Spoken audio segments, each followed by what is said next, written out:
Boa noite, irmãos. Um grande abraço para todos os nossos amados irmãos em Cristo. Vamos continuar hoje à noite com os nossos estudos da Palavra de Deus, iniciando o estudo com a leitura da Palavra de Deus do Evangelho segundo Mateus. Convido a todos que tiverem as suas Bíblias para acompanharem no Evangelho segundo Mateus. E ontem à noite nós iniciamos o primeiro estudo, destacando a importância da voz de Deus. Deus fala de muitas maneiras aos seus filhos hoje em dia. E neste Evangelho nós descobrimos que várias vezes o autor apresenta as perfeições do Senhor Jesus, apresentando o Salvador como o Cristo,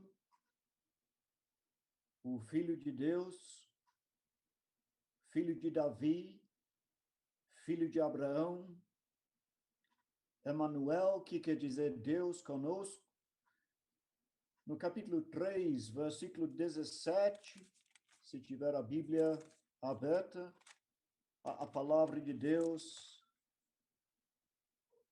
relata: eis uma voz dos céus que dizia: este é o meu filho amado, em quem me comprazo. Aí nós vemos a voz dos céus.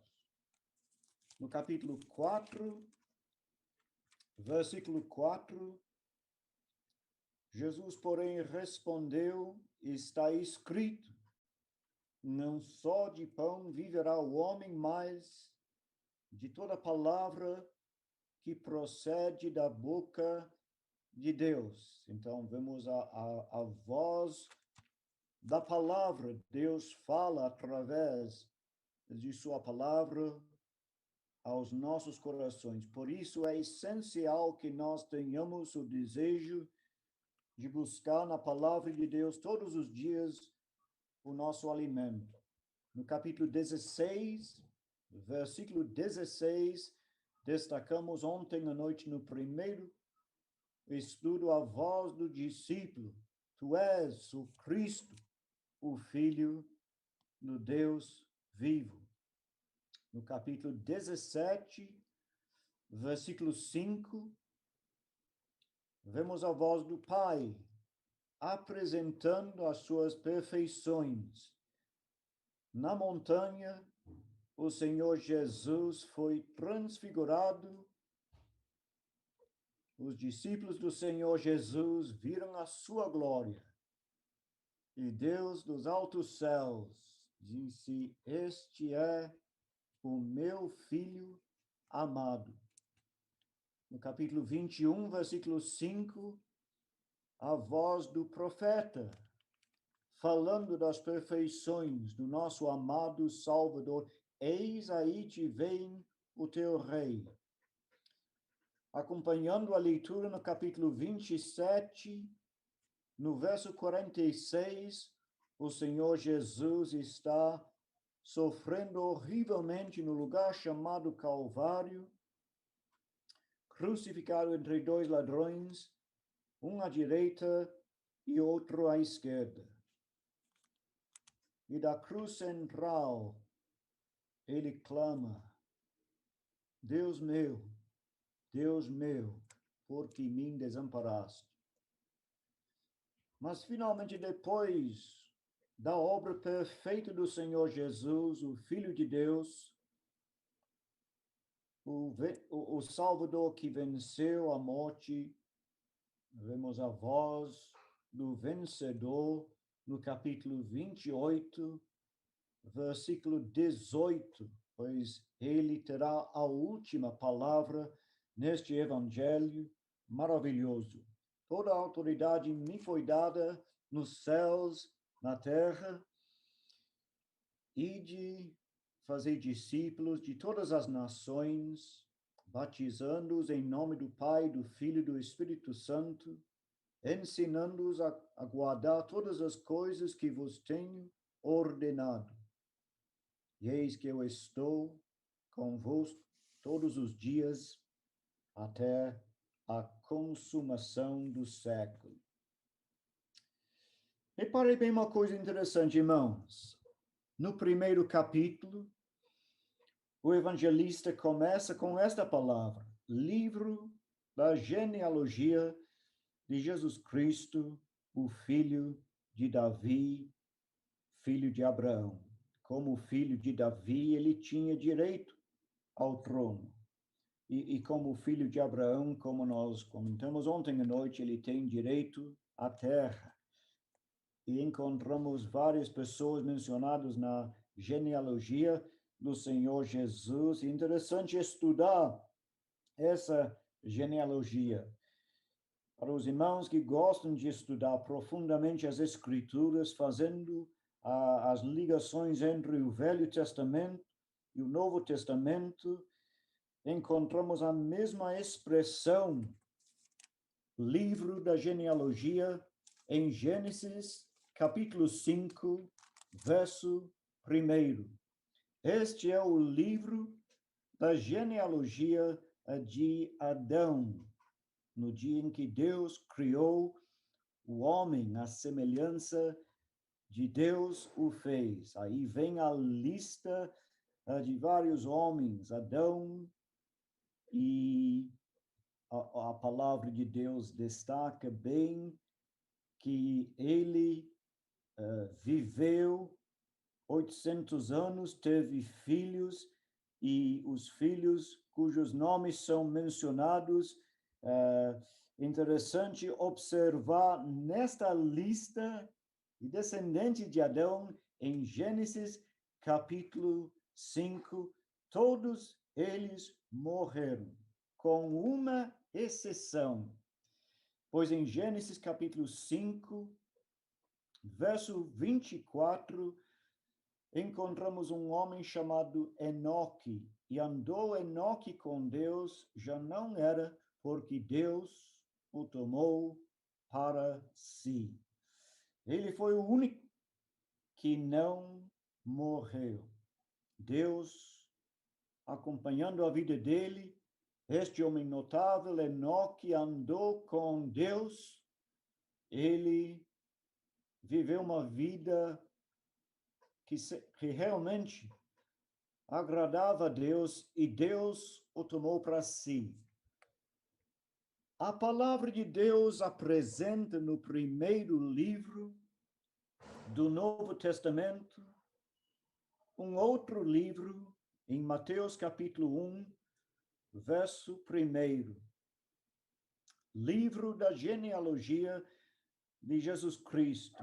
Abraão gerou Isaque, Arão gerou Abinadab, Salmão gerou de Rabi a Boaz, e assim por diante.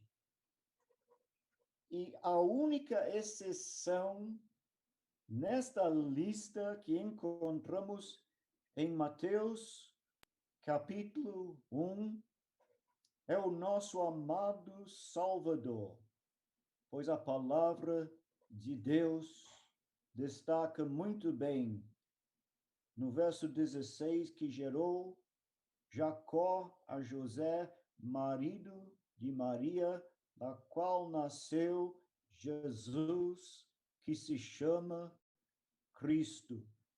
E a palavra de Deus destaca muito bem que o nosso amado Salvador foi concebido pelo Espírito Santo.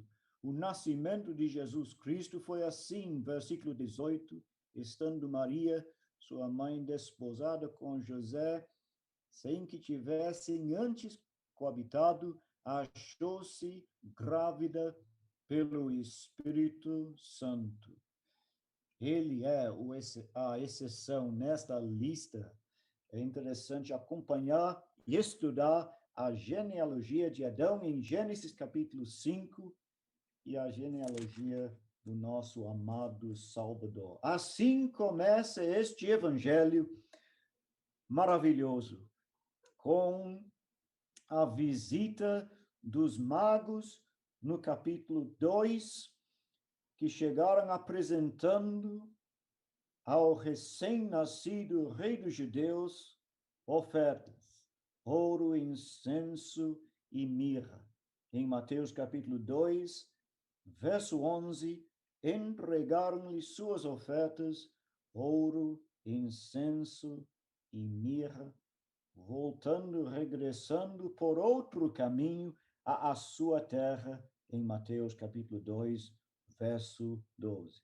E nós sabemos muito bem que o Senhor Jesus recebe a adoração dos magos no capítulo 2, do leproso no capítulo 8, do chefe da sinagoga no capítulo 9, da mulher cananeia no capítulo 15, da mãe de Tiago e João, capítulo 20, das duas Marias, no capítulo 28, e duas vezes dos seus discípulos, no capítulo 14 e 28. Este livro destaca muito bem a responsabilidade que temos de apresentarmos a nossa oferta, a nossa adoração ao nosso amado Salvador. Ao Senhor teu Deus, Mateus capítulo 4, verso 10, adorarás. Só a Ele darás culto. E ontem à noite nós notamos uma coisa interessante, que no capítulo 4, o Senhor Jesus foi levado pelo Espírito ao deserto e foi tentado pelo diabo, em Mateus capítulo 4, verso 1. E o tentador, o adversário, o inimigo, está tentando o Salvador do mundo. Mas o Senhor Jesus responde com a palavra de Deus, citando versículos do Velho Testamento, do livro de Deuteronômio, e a palavra de Deus foi suficiente para derrotar o inimigo. Eu queria que os irmãos notassem essa verdade. A palavra de Deus é fundamental, que nós tenhamos uma apreciação da palavra de Deus nos momentos de tentação em nossas vidas. Assim, o Senhor Jesus volta para Galileia, a partir do versículo 12 do capítulo 4, e aí o Senhor Jesus convida os seus discípulos a acompanhá-lo. Mateus capítulo 4, versículo 19. Vinde após mim, eu vos farei pescadores de homens. Atenção a esta palavra, vinde após mim. Se tivéssemos lido em Mateus capítulo 11, versículo 28, veríamos uma coisa interessante. Aos aflitos, aos sobrecarregados, o Senhor Jesus faz um outro convite, dizendo: vinde a mim, todos vós que estáis cansados e oprimidos, sobrecarregados, eu vos aliviarei. Mas o Senhor Jesus está convidando os seus discípulos, no capítulo 4, versículo 19. Mas é bem provável que hoje à noite alguém esteja ouvindo a mensagem da palavra de Deus sem ter crido no Senhor Jesus como único Salvador. Então, eu quero enfatizar o convite do Senhor Jesus que Mateus destaca no seu evangelho. Ele quer que você seja salvo. Ele ainda tem poder na terra para perdoar pecados. Ele convida: vinde a mim, todos vós que estáis cansados, oprimidos, eu vos aliviarei. Ele tem providenciado uma salvação gratuita. Este Salvador começa suas pregações pregando em toda a Galileia a partir do capítulo 4, verso 23. Aí nós chegamos no capítulo 5, e hoje à noite eu quero fazer uma leitura no capítulo 5, começando no primeiro versículo. Vendo Jesus as multidões, subiu ao monte, e como se assentassem, aproximaram-se os seus discípulos. E ele passou a ensiná-los, dizendo: Bem-aventurados os humildes de espírito, porque deles é o reino dos céus. Bem-aventurados que choram, porque serão consolados. Bem-aventurados os mansos, porque herdarão a terra. Bem-aventurados os que têm fome e sede de justiça, porque serão fartos. Bem-aventurados os misericordiosos, porque alcançarão misericórdia. Bem-aventurados os limpos de coração, porque verão a Deus. Bem-aventurados os pacificadores, porque serão chamados filhos de Deus. Bem-aventurados os perseguidos por causa da justiça, porque deles é o reino dos céus. Aí no versículo 11, o Senhor Jesus se dirigiu aos seus discípulos. Ele quer colocar a responsabilidade aos seus discípulos a colocarem em prática os seus ensinos. Então, observe uma coisa interessante. No versículo 11, ele se dirigiu aos seus: Bem-aventurados sois, quando por minha causa vos injuriarem e vos perseguirem, e mentindo disserem todo mal contra vós. Regozijai-vos, exultai, porque é grande o vosso galardão nos céus, pois assim perseguiram aos profetas que viveram antes de vós. E ele, eu repito, ele está falando aos seus filhos, os filhos de Deus, no versículo 9, serão chamados filhos de Deus. Esta expressão é importantíssima. E quando nós estudamos a palavra de Deus, sempre a palavra destaca essa verdade. Nós éramos, por natureza, filhos da desobediência, fazendo as inclinações da carne. Éramos, por natureza, filhos da desobediência, mas os filhos da desobediência se tornam os filhos de Deus. E quando Paulo escreve sua carta aos Romanos, ele destaca muito bem esta verdade. No capítulo 1, ele fala da ira de Deus, do juízo de Deus, da justiça de Deus, da sentença de Deus. No capítulo 2, ele destaca muito bem o fato de que Deus aplica a sua justiça contra toda a impiedade e perversão dos homens. Mas no capítulo 3, Paulo deixa bem claro o fato de que todos os judeus, todos os gentios se encontram perdidos, desamparados e condenados.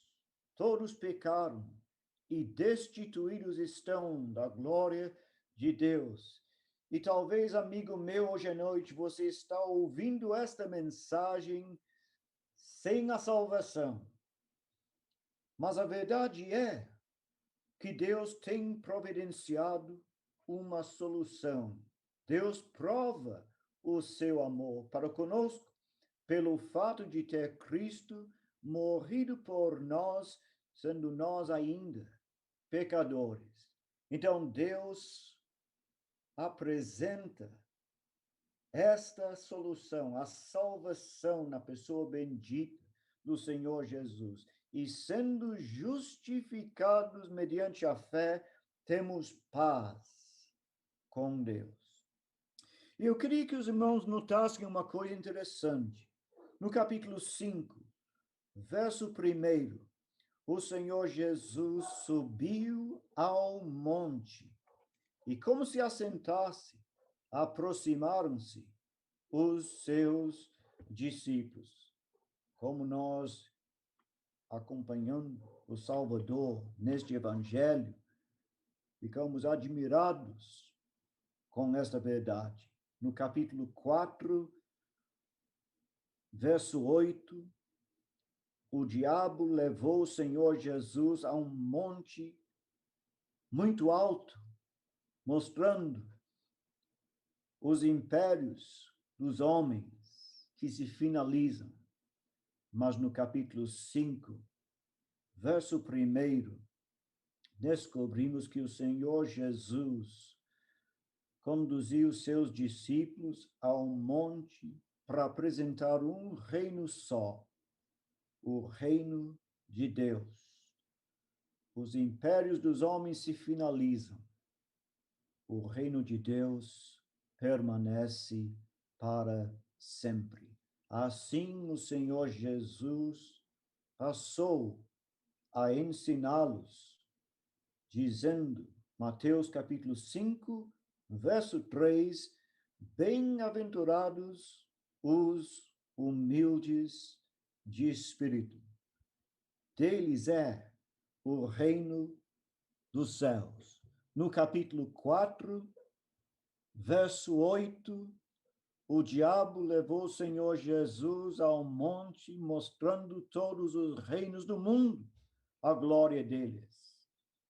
Mas não dava para parar muito tempo observando os reinos dos homens, pois nós sabemos muito bem que os homens estão longe de Deus. A palavra de Deus destaca bem a depravação, a impiedade dos homens, a violência, a imoralidade dos homens. Mas o Senhor Jesus conduziu seus discípulos longe das multidões, longe do mundo, subiram ao monte e, como se assentasse, aproximaram-se seus discípulos. E ele passou a ensinar os seus, dizendo, bem-aventurados os humildes de espírito. Eles não se gloriam nas suas obras, os seus esforços, suas qualidades. Eles sabem que não têm condições de agradarem a Deus. Quando o evangelho me convenceu da minha necessidade do Salvador, eu me lembro perfeitamente à noite quando Deus tocou profundamente no meu coração. Eu não tinha mais dúvida. Eu precisava de um Salvador, convencido do meu pecado. Clamei, Senhor, salva-me, como Simão Pedro fez em Mateus capítulo 14. Mas a palavra de Deus enfatiza esta verdade. Os humildes e pobres de espírito serão abençoados por Deus. O salmista, quem escreveu o Salmo 119, no verso 141, se não me falha a memória, ele disse uma coisa interessante. Ele diz, pequeno sou e desprezado, contudo não me esqueço dos teus preceitos. Mas eu sou pequeno e desprezado e quebrantado e oprimido e abatido. Assim, Deus quer que nós cheguemos ao ponto de sentir a nossa necessidade do Salvador. Como, por exemplo, o publicano que chegou no templo em Lucas capítulo 18, no verso 13. É um trecho bem conhecido, mas a palavra de Deus destaca muito bem o fato de que dois homens subiram ao templo com o mesmo propósito. O fariseu falava de si para si mesmo, falando de suas boas obras, falando de suas qualidades Ele orava de si para si mesmo. Ele foi infeliz. A sua oração não foi ouvida. Mas veja bem em Lucas 18, versículo 3, a diferença na oração do publicano. Batia no peito, dizendo: ó Deus, se propício a mim, pecador, homem humilde, de espírito, convencido do seu pecado. E amigo meu, eu quero fazer o mesmo convite hoje à noite. Buscai este Salvador maravilhoso, enquanto se pode achá-lo. Invocai-o enquanto ele está perto, porque um dia será tarde demais. Eu não sei o que aconteceu com o fariseu. Depois, a palavra de Deus não fala mais nada dele, mas do publicano eu sei de uma coisa. Esse homem que havia chegado quebrantado na presença de Deus, batendo no peito, dizendo: ó Deus, se propício a mim, pecador, ele desceu justificado para sua casa. Chegou humildemente na presença de Deus e Deus respondeu à sua oração. Se tivéssemos lido em Mateus capítulo 8, convido os irmãos que tiverem as suas Bíblias. Em Mateus capítulo 8, a palavra de Deus apresenta um homem que tinha aquela doença horrível, contagiosa, a lepra. E em Mateus capítulo 8, verso 2, eis que um leproso, tendo-se aproximado, adorou, dizendo: Senhor, se quiseres, podes purificar. Humildemente, ele se apresenta ao Salvador. Esta foi a sua oração. Senhor, se quiseres. Ele responde no versículo 3, eu quero. Senhor, podes purificar-me. Ele responde no versículo 3, fica limpo.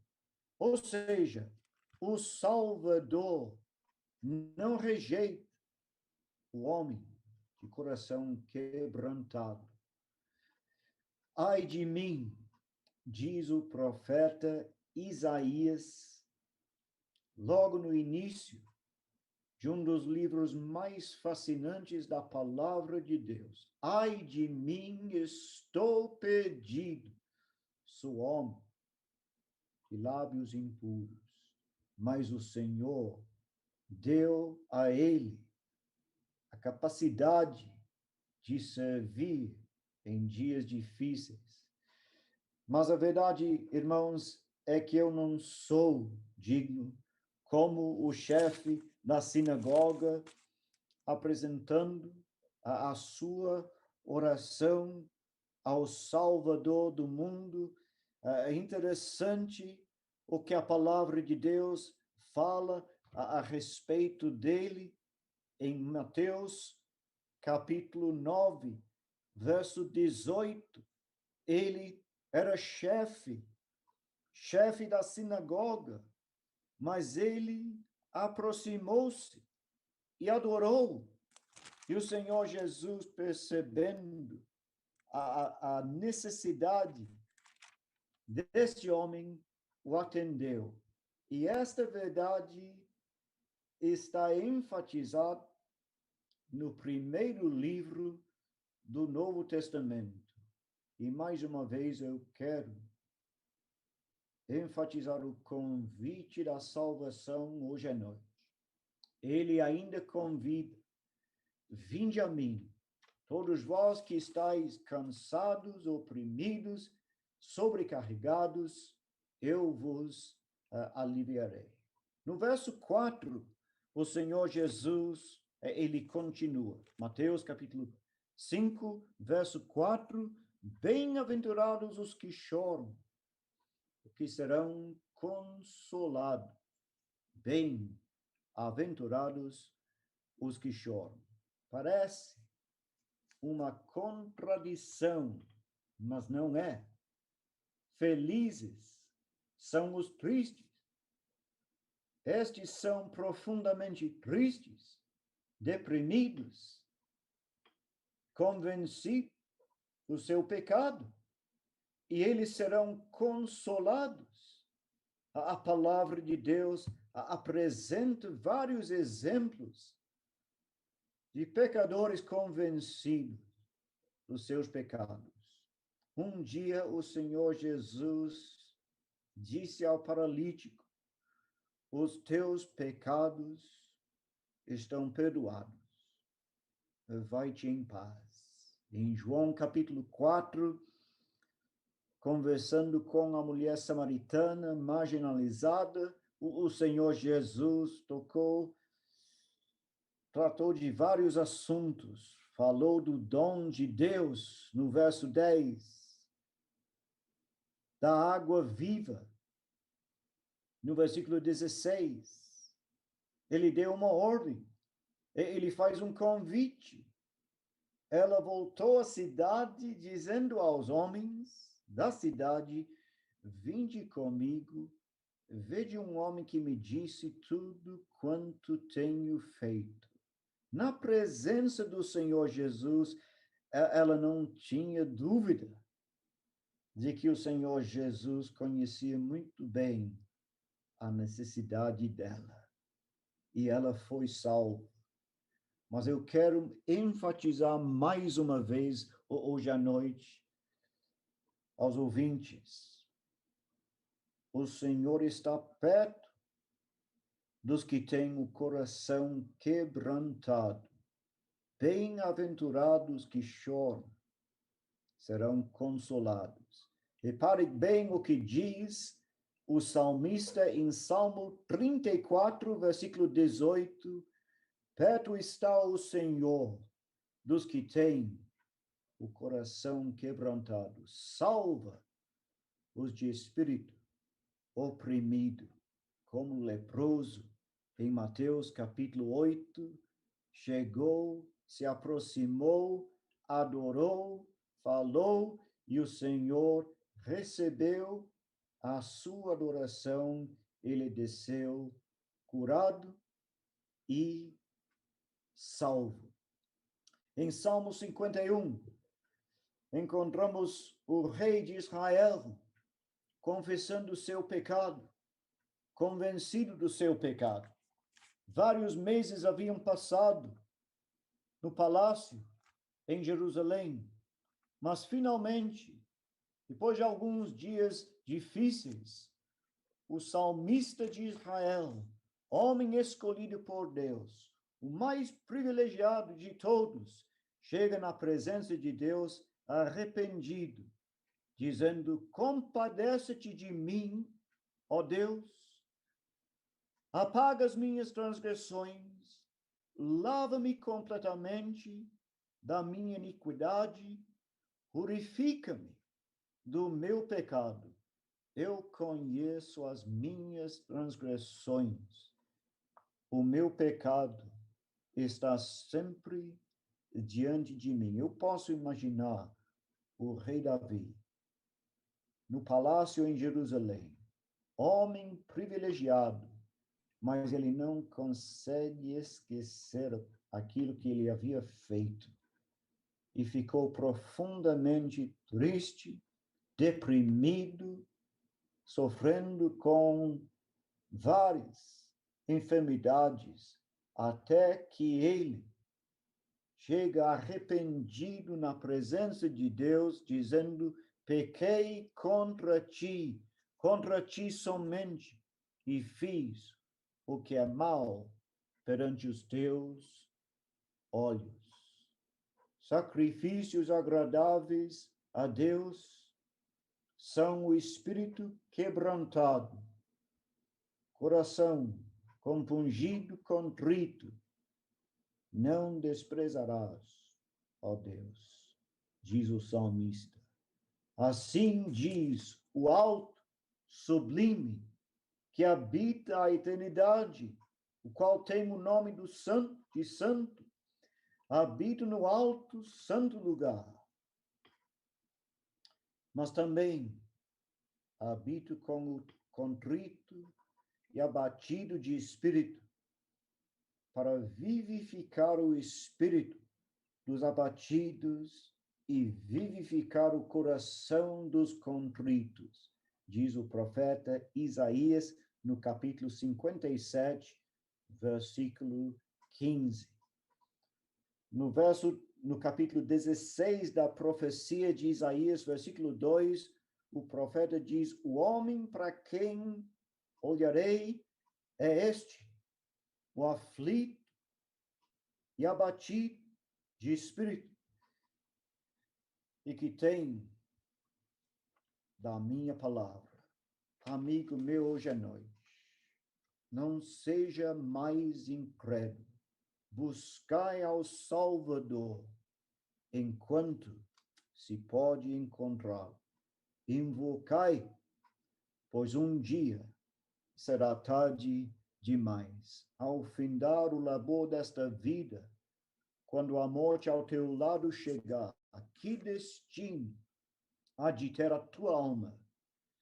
Nós sabemos muito bem que aos homens está ordenado morrerem uma vez só, vindo depois disto o juízo. Então o Senhor Jesus continua no versículo 5, dizendo: bem-aventurados os mansos, porque herdarão a terra. Estes lamentam profundamente as suas falhas, são desprezados diante dos homens.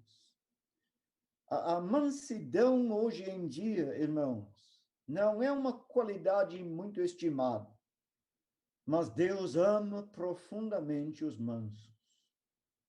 E um dia serão recompensados. O que o Senhor Jesus está enfatizando nestes versículos é o seguinte: o Senhor Jesus, ele é manso, humilde, pois o Mateus, no capítulo 11, verso 29, cita as palavras dele: sou manso, humilde de coração. O Pai tem prometido, através do seu Filho amado, a salvação gratuita. E o nosso amado Salvador, ele quer que nós também sejamos humildes de coração.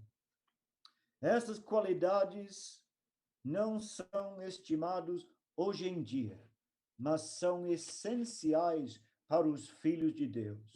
Os humildes serão abençoados, os que choram serão consolados, os mansos serão recompensados, os famintos a misericórdia, os limpos de coração verão a Deus. E esta é a verdade fundamental das bem-aventuranças. Nós sabemos muito bem que o Salvador foi humilde. A palavra destaca a humildade do Senhor Jesus. Ele não veio para ser servido. Ele veio para servir e dar a sua vida. O Senhor Jesus derramou lágrimas, vendo a tristeza de uma família em Betânia, em João capítulo 11, o Senhor Jesus chorou. Talvez seja um dos versículos mais profundos da palavra de Deus. O Senhor Jesus manifestou a sua mansidão. Um dia ele pegou uma toalha e começou a lavar os pés dos seus discípulos, um por um. Irmãos, se eu não tiver o mesmo desejo diante dos meus amados irmãos em Cristo, de manifestar estas qualidades e atributos, algo está errado comigo, pois os mansos herdarão a terra. E para terminar o nosso estudo hoje à noite, pois nós vamos continuar amanhã com as bem-aventuranças. Veja bem no versículo 6, as palavras do Salvador: bem-aventurados os que têm fome e sede de justiça, porque serão fartos. Eles não somente lamentam as suas imperfeições, como também almejam coisas melhores. Eles serão fartos. Aquele que faz a promessa, ele tem condições a cumprir. Um dia, o Senhor Jesus se apresentou aos seus discípulos como o pão da vida. Declarou-lhes, pois, Jesus, João capítulo 6, verso 35, eu sou o pão da vida. O que vem a mim jamais terá fome. O que crê em mim jamais terá sede. Água viva, pão da vida, doce sombra no calor. É Jesus que nos convida, Jesus, o nosso Salvador. O cristão que estiver contente com o seu nível de espiritualidade já está em perigo. Pois mesmo o servo de Deus, o grande servo de Deus, o apóstolo Paulo, ele diz em Filipenses, capítulo 3, não que eu tenho já recebido. Filipenses capítulo 3, versículo 12. Mas prossigo para conquistar aquilo para o que também fui conquistado por Cristo Jesus. Prossigo para o alvo, para o prêmio da soberana vocação de Deus em Cristo Jesus. Prossigo para o alvo. Aquele, pois, diz Paulo em 1 Coríntios, capítulo 10, versículo 12, aquele, pois, que pensa está em pé. Repare bem este versículo importantíssimo. 1 Coríntios, capítulo 10, verso 12. Aquele, pois, que pensa estar em pé, veja que não cai, pois a palavra de Deus apresenta sempre as nossas falhas, deficiências, idiosincrasias. E quando o Senhor se apresenta à igreja em Laodiceia, em Apocalipse 3, versículo 17, ele não está contente. Pois dizeis, estou rico, abastado, e não preciso de coisa alguma, e nem sabes que tu és infeliz, sim, miserável, pobre, cedo e nu. Então, irmãos, Deus quer que nós tenhamos o desejo de buscá-lo sempre.